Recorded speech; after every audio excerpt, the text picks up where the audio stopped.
देखने में तो पिज़्ज़ा लग रहा है। आप बता सकते हैं क्या है? चलो हम बताते हैं। आज हम बची हुई रोटी की रेसिपी बनाते हैं। सभी के घरों में रोटियां तो बची रहती हैं, इसीलिए आज हम बची हुई रोटी की नई रेसिपी बनाते हैं, जो खाने में बहुत अच्छी लगती है और बनाना भी बहुत आसान है। बड़े और बच्चे बहुत खुश होकर खाते हैं।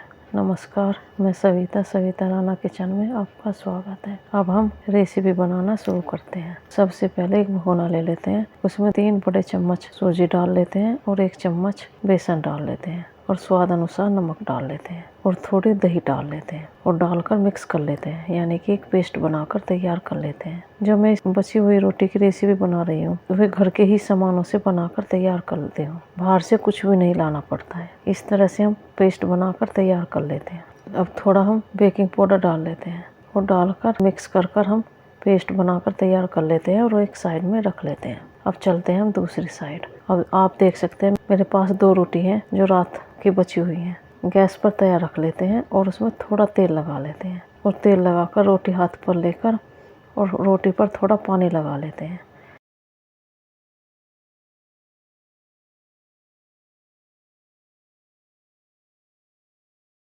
पानी लगाकर अब हम तवे पर रख देते हैं। गैस हम मीडियम रखते हैं। इस तरह से हम एक साइड से तवे पे रख लेते हैं और दूसरी साइड से हम बना हुआ पेस्ट डाल लेते हैं। इस तरह से धीरे धीरे पूरी रोटी पर हम पेस्ट डाल लेते हैं, यानी कि पूरी रोटी को हम अच्छी तरह से ढक लेते हैं। ये जो रेसिपी बना रही हूँ खाने में इतनी अच्छी लगेगी कि आप खाते ही रह जाओगे और थोड़ी ही देर में बनकर तैयार हो जाती है और घर के ही सामानों से बन जाती है और सभी के घर में रोटियां तो बचती ही रहती हैं। इसलिए आप इसी रोटी के बची हुई रोटी की रेसिपी बनाकर तैयार कर लेते हैं और खाने में इतनी अच्छी और स्वादिष्ट लगती है कि आप बार बार बनाते ही रहोगे। अब हम 10 मिनट के लिए ढककर पका लेते हैं। 10 मिनट बाद देखते हैं अच्छी तरह से रोटी पर जो पेस्ट था पक गया है। अब हम उसे उतार लेते हैं और थोड़ा चम्मच से तेल डाल लेते हैं तवे पर। आप एक बार इस रेसिपी को ज़रूर बनाना। बनाने में भी ज़्यादा टाइम नहीं लगता, थोड़ी ही देर में बनकर तैयार हो जाती है और जो सामान है ये सभी के किचन में होता है। और अब हम उसे पलट लेते हैं। पेस्ट की तरफ से हम उसे सेक लेते हैं। आप देख सकते हैं कितनी अच्छी लग रही है। जब मैं ये रेसिपी बनाती हूँ तो हमारे बच्चे तो बराबर में ही खड़े रहते हैं और बनाते ही बनाते ख़त्म कर जाते हैं। अब थोड़ी देर बाद पलटकर आप देख सकते हैं कितनी अच्छी तरह से सिक कर तैयार हो गए हैं। अब हम चटनी लगा लेते हैं। मैं तो टमाटो सॉस लगा रही हूँ। आप चाहे तो शेजवान चटनी भी लगा सकते हैं और पिज़्ज़ा चटनी भी लगा सकते हैं।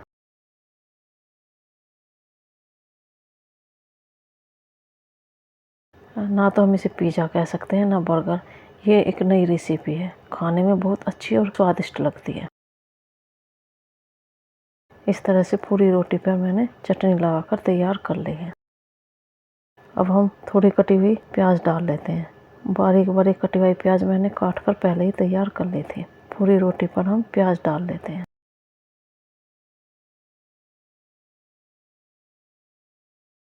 अब हम थोड़े कटे हुए टमाटर डाल लेते हैं, जो मैंने सभी को काट कर पहले से ही तैयार कर लिया था। अब हम थोड़ी थोड़ी शिमला मिर्च डाल लेते हैं। आप देख सकते हैं कितनी सुंदर लग रही है। बच्चों के टिफ़िन में भी दे सकते हैं और इस तरह से हम थोड़ा थोड़ा सा दबा देते हैं। मेरे बच्चे तो इंतज़ार में खड़े हैं कब मैं रेसिपी बनाकर तैयार करूं और खाएं। अब हम थोड़े ओरिगेनो डाल लेते हैं और थोड़े चिली फ्लेक्स डाल लेते हैं। आप चाहे तो चीज़ भी डाल सकते हैं, लेकिन मैं तो घर के ही सामानों से बनाकर तैयार कर रही हूँ, इसलिए मैं घर का ही सामान डाल रही हूँ। जो मैं रोटी की रेसिपी बना रही हूँ इसमें सभी सामान सभी के किचन में मिल जाता है, इसीलिए बाहर से कुछ लाने की ज़रूरत नहीं है। अब हमारी रोटी की रेसिपी बनकर तैयार हो गई। अब हम इसे प्लेट में उतार लेते हैं और थोड़ी ऊपर से हम नमकीन डाल लेते हैं। अगर आपको मेरी वीडियो पसंद आई तो लाइक करें और मेरे चैनल को सब्सक्राइब करें। अगर वीडियो पसंद नहीं आई तो डिसलाइक भी कर सकते हैं। अब इसी तरह से मैं दूसरी रोटी की रेसिपी बना रही हूँ। आप देख सकते हैं थोड़ा थोड़ा पानी लगा लेते हैं रोटी पर और उसे हम तवे पर रख लेते हैं। पानी लगाने से रोटी तवे पर चिपकती नहीं है। और थोड़ा हम तेल डाल लेते हैं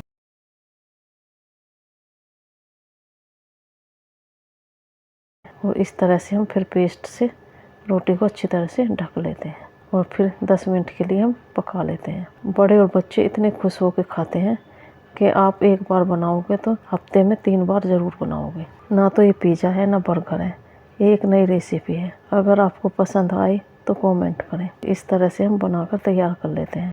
मैं तो कभी कभी बच्चों के टिफ़िन में दे देती हूँ तो बच्चों को तो खाने को ही नहीं मिलता, बच्चों के दोस्त ही ख़त्म कर जाते हैं। इतनी अच्छी और स्वादिष्ट लगती है।